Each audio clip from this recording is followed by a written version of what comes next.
Hello and welcome to another episode of A Fresh Perspective here on Heavenward Thinking. Today we're continuing on in the book of Luke. We're going to look at Luke chapter 19 verses 1 through 10. So I'll read it and we'll get right into this week's discussion. Jesus entered Jericho and was passing through. A man was there by the name of Zacchaeus. He was a chief tax collector and was wealthy. He wanted to see who Jesus was, but because he was short, he could not see over the crowd. So he ran ahead and climbed a sycamore fig tree to see him, since Jesus was coming that way. When Jesus reached the spot, he looked up and said to him, "Zacchaeus, come down immediately. I must stay at your house today." So he came down at once and welcomed him gladly. All the people saw this and began to mutter, "He has gone to be the guest of a sinner." But Zacchaeus stood up and said to the Lord, "Look, Lord, here and now I give half of my possessions to the poor, and if I have cheated anybody out of anything, I will pay back 4 times the amount." Jesus said to him, "Today salvation has come to this house, because this man too is a son of Abraham. For the Son of Man came to seek and to save the lost."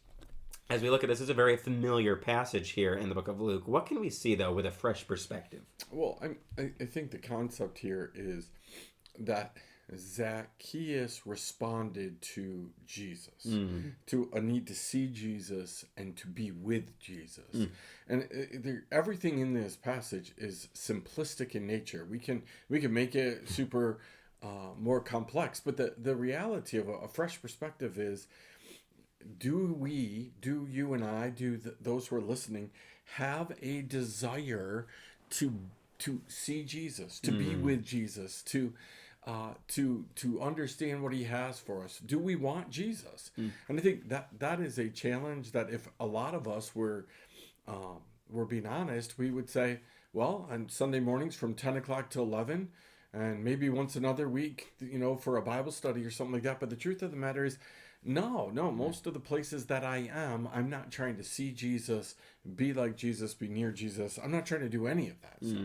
Yeah, and I think that's a great challenge that we see here in this passage. This he repeatedly is responding to Jesus here, wanting to be with Jesus. First off, he goes out of his way to try to see Jesus, runs ahead, climbs a tree to see him because he can't see over the crowd. He wants to be with Jesus. Then he responds to Jesus when Jesus says to come down and he's going to stay at his house. He comes down at once and welcomes him gladly. And then later on he responds again and says that he totally changes his life around. Instead of cheating people, he's now going to give half of his possessions to the poor, and he's going to pay back anyone 4 times the amount of whatever he's cheated anybody. It's a total difference once he responds to Jesus. And I think if we were to, like you said, do a little self-reflection, be honest in our own lives, maybe we can learn from Zacchaeus here. Instead of just going, oh, this is a really cute story, we can go, wow, I want to change my life around. I want to respond to Jesus that way, be where he is, immediately welcome him when he is doing something in my life, and then turn my life around and follow after him. I think it's a great challenge for us to be like Zacchaeus. And how can we get to that spot where we are responding to Jesus in the way that Zacchaeus did? I think it goes with Jesus's response to Zacchaeus. Jesus said, "I must stay at your house today." Right? Like, that is not a could I? That's not a hey, invite me. That is I gotta be there today. And if we had that idea of Jesus said, "I gotta be a part of what you're doing today," it is not a, hey, if you would like me to, hey, if you don't have anything else to do, hey, if there's nobody else around. It is every single day Jesus is saying to us, I need to be in your house. I need to be with you today. I think that's another great challenge for us, is not just responding to Jesus, but also allowing him to be a part of our everyday lives and really letting him decide what we're doing today, what we're doing tomorrow, allowing him to guide and direct our lives. Zacchaeus here, he's turning his life over to Jesus, being completely different. He's abandoning a certain lifestyle and going to have a different lifestyle. And yet, so many of us as Christians, when we come to Jesus or when we're growing in faith in Jesus, we refuse to have a radical lifestyle change. We want Jesus sprinkled in our week. Like you said, we'll give him Sunday mornings, maybe we'll give him a Bible study or something. We will do a couple things with Jesus throughout the week, but we don't allow him to totally transform our life like we see with Zacchaeus. How do we get to that spot where we are allowing him to totally transform? So we're allowing him to come in, be a part of our everyday life, but also then allowing him to transform us on a daily basis. It's about Zacchaeus' response. Zacchaeus' response was conviction. Without Jesus having to say a word to him about needing to give back to people, needing to do this stuff, Zacchaeus responded. Right? So we need, and I talk about this all the time, we have a very big problem in our churches today. We have a lack of conviction. We should have a lack of conviction in the outside. You should walk up to somebody who is pro-abortion, and they're not going to be convicted if you read the Bible.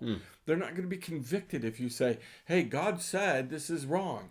But if you walk up to someone who claims to be a Christ follower and you say something that God said this, or Jesus says, I got to be at your house today, there should be this conviction. The truth is, we don't want Jesus in our lives because we don't want that conviction. We've conveniently made Jesus about an hour on Sunday and maybe a little bit during the week, and the rest of the time it's ours.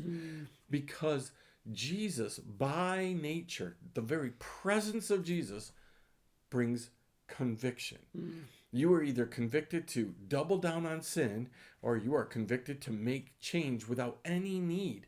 We keep thinking it's about words, and we keep thinking about we got to do stuff. No, there's a reason why we just need to be Jesus to people. Jesus brings conviction. Absolutely. Yeah, because like in this section, we don't see what Jesus said exactly to Zacchaeus. We don't see if he gave this long, hey, you need to change your life and do these things, or hey, this is a sin.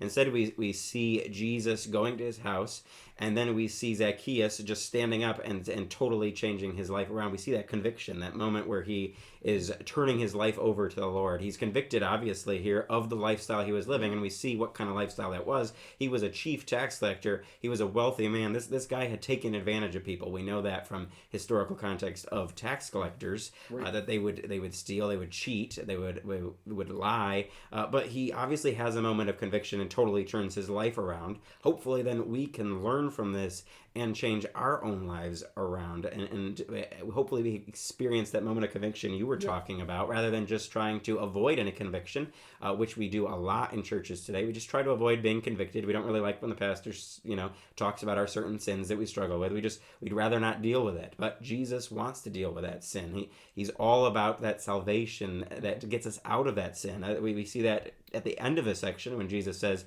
today salvation has come to this house, because this man too is the son of Abraham, for the Son of Man came to seek and to save the lost.